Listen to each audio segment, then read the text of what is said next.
RVA. À l'occasion de la Journée internationale du recyclage, RVA s'est intéressé à l'association Trashbusters, littéralement les chasseurs de déchets. Son trésorier Pascal Macias nous en dit plus sur les initiatives qui sont menées tout au long de l'année pour préserver l'environnement et sensibiliser au mieux à cette cause. J'aimerais revenir un peu sur les origines de l'association Trashbusters qui est née en 2019. Est-ce qu'on peut rappeler comment tout a commencé ? Tout a commencé avec l'idée de Didier Soulier, en fait, qui a créé ce groupe sur Facebook. Il a vécu 20 ans en Angleterre, et puis les 5 dernières années où il était en Angleterre, du côté de Birmingham, avec des gens, ils organisaient des ramassages comme ça dans la ville et autour de la ville, pour ramasser tous les déchets qui traînaient. Et quand il est revenu sur Vichy, il a vu qu'il y avait beaucoup de déchets dans les centres-villes et dans les environs, et il a décidé de créer ce groupe pour essayer de mobiliser des gens. Et donc du coup, elle est née à Vichy, mais après elle a pu s'étendre. J'ai pu voir, il y a d'autres villes qui sont rattachées à cette association. Tout à fait. Donc le groupe a été créé en mars 2019. On l'a transformé en association en août 2019 à la demande des collectivités locales pour pouvoir nous aider. Il y a Loïc qui faisait partie des Trashbusters de Vichy, qui a déménagé sur Dijon et qui a voulu exporter le concept. Donc il a créé un groupe. Et puis on a quelqu'un de Moulins, donc qui est Nicolas, qui est venu nous voir un jour en disant ça m'intéresse ce que vous faites, j'ai envie de faire la même chose sur Moulins. Peu de temps après, il y a une association qui s'est créée sur Grasse, l'association de Trashbusters Grasse. Et donc finalement le maître mot des Trashbusters, c'est vraiment partir à la chasse aux déchets pour préserver l'environnement. On peut dire que c'est vraiment la mission principale de l'association ? L'objet principal de l'association, c'est effectivement de nettoyer la nature de tous les déchets qui traînent. La deuxième idée de l'association, c'est vraiment de sensibiliser les gens, donc par des interventions dans la communauté d'agglomération de Vichy. La troisième action de notre association, c'est de créer du lien social. Nos bénévoles sont issus de toutes les cultures et de toutes les classes sociales. Et du coup, ces actions de ramassage de déchets, ils sont réguliers. Est-ce que j'ai cru voir, c'est plus ou moins chaque semaine le rendez-vous et dans quel secteur en général ? Ça varie vraiment en Auvergne ? Alors tout à fait. Sur Vichy, nous, on a décidé de faire ça tous les dimanches matins. Donc ça dure 1 heure, de 11h à midi. Pendant les périodes de confinement, on avait stoppé complètement les ramassages. Les déchets sont toujours présents. Les gens jettent toujours les déchets un peu partout dans la nature. Et depuis qu'on a repris d'année, on constate vraiment des gros ramassages. Et finalement, dans quel secteur vous sillonnez ? Comment vous repérez en fait ces lieux où vous dites là c'est sûr qu'il y aura plus de déchets que d'autres endroits ? Alors étant basé sur la communauté d'agglomération de Vichy, on intervient sur les 39 communes que regroupe l'agglomération vichysoise. Soit c'est nos bénévoles qui nous font remonter des endroits à nettoyer, soit c'est des gens extérieurs, soit c'est des collectivités locales elles-mêmes qui nous signalent des endroits où elles n'ont pas le droit d'intervenir. Et combien de kilos de déchets peuvent en moyenne être récoltés par sortie ? J'imagine que ça reste très variable. C'est très variable, effectivement. Pour vous donner un exemple, la semaine dernière, on a fait à Saint-Germain-des-Fossés, autour du plan d'eau de Jalico. Donc on avait repéré un petit endroit où il y avait 3-4 sacs poubelles qui avaient été jetés. On s'est retrouvé à une vingtaine de bénévoles et au final, on sait plus de 400 kilos qui ont été ramassés. Et dans les déchets que vous ramassez, quels étaient les déchets les plus improbables que vous avez pu ramasser ? Qu'est-ce qu'on a trouvé ? On a trouvé des extincteurs en parfait état de fonctionnement. On a trouvé du linge, des caleçons, des vélos, des trottinettes, des paraboles, enfin vraiment de tout. Et après, qu'est-ce que vous faites des déchets récoltés ? Est-ce que certains peuvent être recyclés ou comment ça marche ? Alors au départ des ramassages, on faisait simplement un ramassage et un tri suivant les consignes de tri de la communauté d'agglomération. Et puis on a noué un partenariat avec la communauté d'agglo, qui a un ambassadeur du tri qui est venu plusieurs fois nous expliquer comment se passait le tri dans la communauté d'agglo. Donc c'est aussi une action de sensibilisation de nos bénévoles sur le tri chez soi. Et ensuite on a noué des partenariats avec d'autres associations locales ou moins locales. Et puis on trie de plus en plus de choses en fait.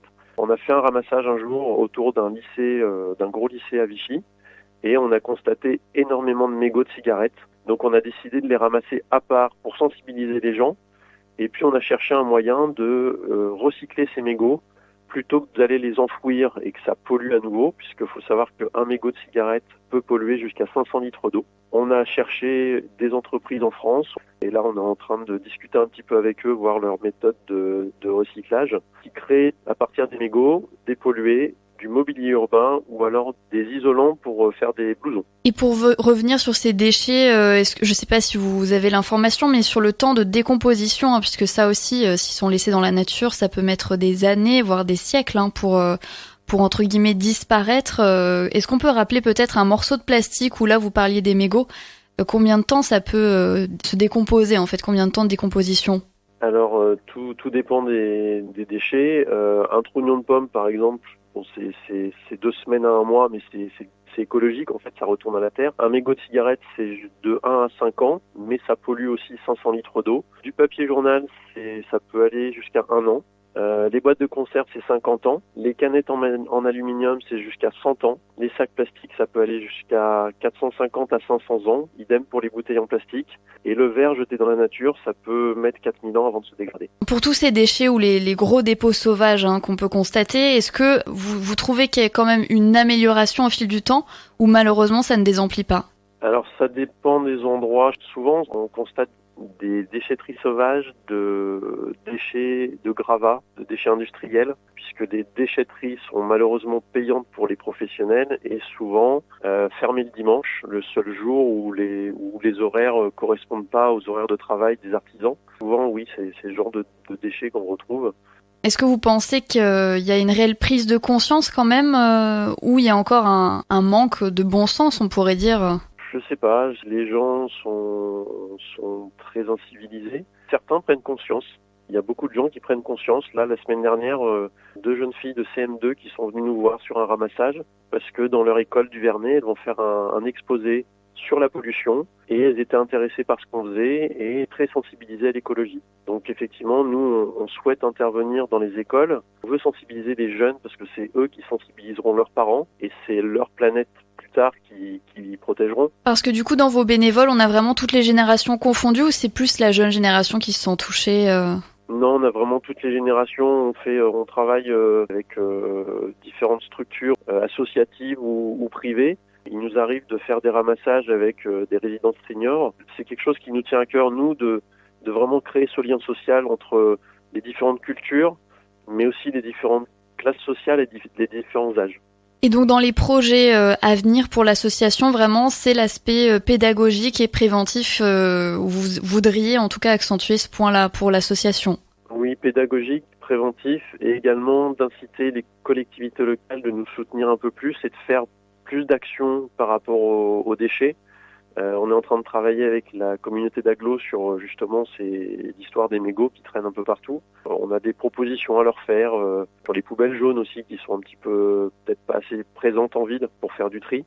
Et pour participer à un ramassage des déchets, comment ça se passe? On peut venir spontanément ou là avec la crise sanitaire on est obligé de prévenir de notre venue? Alors il faut venir spontanément avec une paire de gants idéalement, sinon nous on prête des gants qu'on lave derrière ou alors qu'on laisse aux gens si les gens reviennent. Il faut venir avec un masque et puis respecter les distanciations sociales. Pour nous rejoindre, en fait, il suffit d'adhérer au groupe Trashbuster de votre commune, de votre ville et de regarder les événements. Puis un dimanche où Moulin fait des événements en semaine des fois, nous rejoindre sur l'événement au lieu indiqué, à l'heure indiquée. Et pour clôturer l'interview, j'aimerais vous laisser le mot de la fin. Est-ce que vous auriez un dernier message à faire passer? Alors malheureusement, vu qu'il y a beaucoup de déchets un peu partout, nous on recherche des bénévoles et des représentants de groupes sur d'autres communes. On aimerait bien mettre en place un groupe sur Montluçon, un groupe sur Clermont. Donc on cherche des bénévoles, des gens motivés. Il n'y a pas forcément besoin de créer une association derrière. Nous, on vous fournit beaucoup d'outils. Il suffit de nous contacter sur notre page